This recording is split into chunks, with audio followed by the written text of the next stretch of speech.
Hey, Hello Ego here. Just want to make a really quick video regarding EQ8 and whether or not it is linear phase and what exactly oversampling on EQ8 is, as I've been in a couple discussions over the past few days regarding EQ8, whether it's linear phase, things like that. And I just wanted to kind of definitively prove that EQ8 is not linear phase, regardless of whether you have oversampling on or not. And I also wanted to show exactly what oversampling was and talk about that a little bit. Before I jump in, I just want to say, if you like this tutorial, there are lots of other tutorials and other great things like sample packs.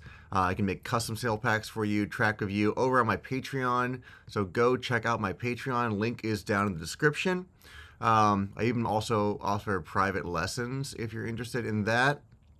So jump on over there. I'd love to see you there. Would be so grateful for your support. And jump right back over to Ableton. So what I've got going on here is just a simple operator sine wave. All right.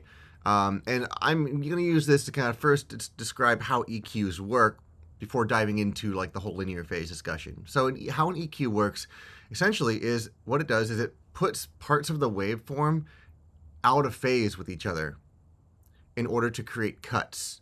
Okay. In order to adjust the waveform. So it'll move the phase around in order to create boosts and cuts in the audio. And that warrants a discussion on phase. So what is phase? Well, phase is the relationship between the left and the right channel. You can see here I have the left channel and the right channel. And they're currently in phase, right? As one goes up, the other one goes up. So they are perfectly in phase. When they're at -1 and -1 and +1 and +1, the other one is 2. But if I were to delay one portion of one side of this waveform by like 15 milliseconds, if we look over at my delay here, actually I guess it's technically 14 milliseconds, but if I were to delay it a little bit, then what we get is this. I'm going to freeze it and flatten it. We get a waveform that is largely out of phase, perfectly opposite of each other. So as one goes from -1 to +1, this one's going from +1 to -1.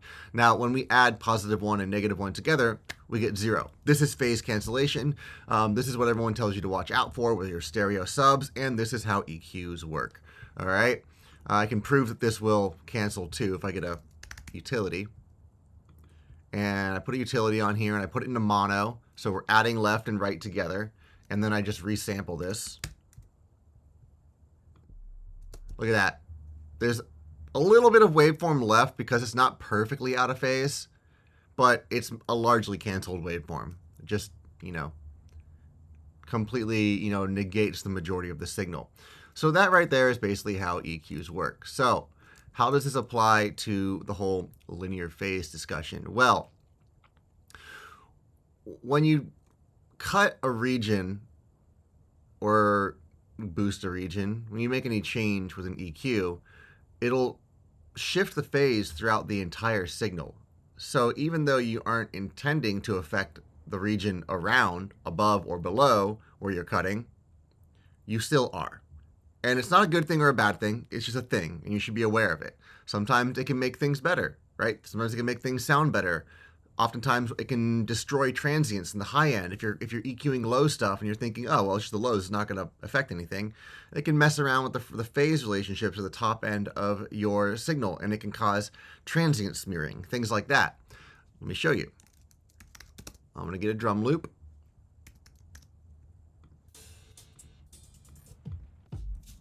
Let's see. Oh, whatever, a cymatics drum loop. Sure, here we go. Can you hear this?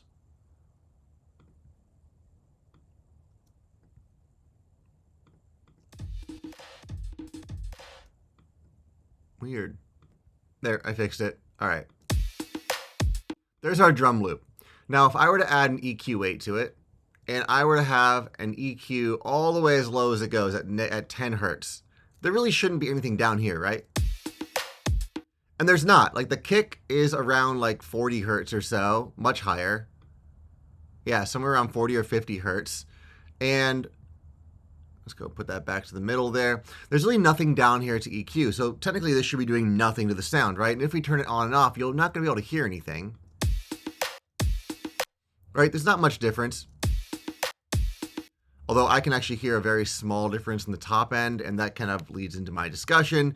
Check this out. If I were to duplicate this EQ8 a bunch of times, compounding what's happening here, you'd think nothing is going on, right? But when we play the sample,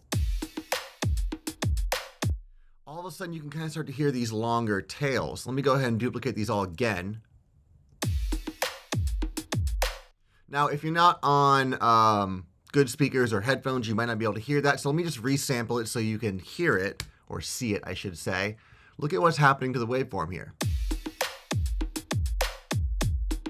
Well, that's a little different. Look at all this junk it's added in here. So this is a result of phase shifting. This is a result of a compounded effect of this EQ8. And also, I should mention, all of my EQ8s are set to oversampling mode. All right? So people who claim that oversampling is a linear phase EQ are incorrect. It is not linear phase. Were it linear phase, we would not have this happen. And I can prove that. So there's my EQ8s. All right? I'm going to go ahead and get rid of all of these. Or let's just group them up, turn them off, and put them away. Okay? Now I'm going to get a EQ that does have linear phase capabilities. The Pro Q3. So Pro Q3 allows you to set this to linear phase. And again, I'll talk about what linear phase is. Maybe now. Now seems to be a good time. So what is linear phase? Oh, whoa, look what's happening with the keys down there. That's fun. Probably a result of me screen recording. Spicy. Anyway, linear phase introduces a lot of latency in order to avoid what we just saw happen, in order to avoid the phase shift. It maintains the phase relationships, but it adds an enormous amount of latency, and it also adds something called pre-ring, which is like a little bit of sound before the sample starts, before the sound starts, okay? So let's check this out. I'm going to make a 48 decibel per octave at 10 hertz cut. This is about the same as we had over here with this EQ8. And I'm going to go ahead and duplicate this a whole. How many times did I duplicate it over here? 1, 2, 3, 4, 5, 6, 7, 8, 9, 10, 11, 12, 13, 14, 15, 16, 17, 18, 19, 20. About 40 times. So I'm going to do the same thing over here. Okay, and then one more time like that. All right. Let me make a new track. Call this one Pro Q3. Set it to resample. Now, this is kind of fun to watch because, like I said, it introduces a latency. So keep your eye on all the meters down here as I play this sample.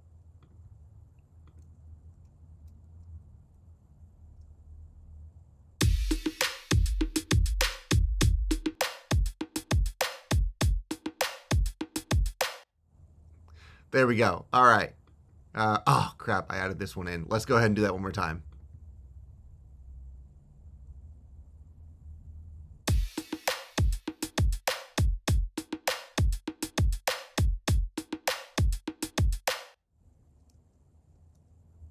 Look at that. Look at that. Huge latency added, but this should sound about like what the original sounds like. Let's go ahead and turn all this junk off. There we go. Now here's the Pro Q3 one. All right, it's still going to add latency even though we're... I actually have to delete them all. All right, Pro Q3 and the original. Now, there are some slight differences. It's a little bit off, but not a lot. Not a lot. You can tell that it doesn't add this like incredible phase shift that we have in the EQ8. So again, this was EQ8 set to oversampling with a low, ×4 cut at 10 hertz. This was a Pro Q3 set to linear phase mode with a low cut at 10 hertz at like 48 decibels per octave. Just definitively showing you that like this is phase shift. This is what you get from phase shift. This is like phase dispersion, right? You get this sort of effect from like kilohertz disperser. You get it when you stack a bunch of non-linear phase EQs of any sort, including multiband dynamics in Ableton, including EQ3, EQ8, anything that EQs the frequencies and splits them in a non-linear way will introduce phase shift. That could be okay, all right? I sometimes like to introduce phase shift a little bit. Like, let's say I have a kick sound here. I'm just picking one at random. I need one with a better transient than that. A Mr. Build kick should have a nice transient on it. All right, so it's got this nice click up top. And this might be difficult to hear, but try and focus in. What I'm going to do is add a cut down on the low end here, and I'm going to see what it does to that upper end transient.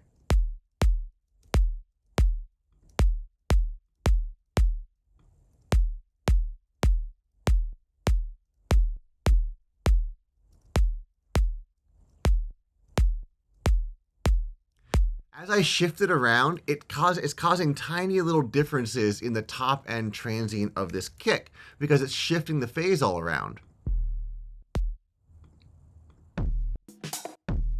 Hey, let's just do one of my kicks. This one's available on my Patreon, by the way.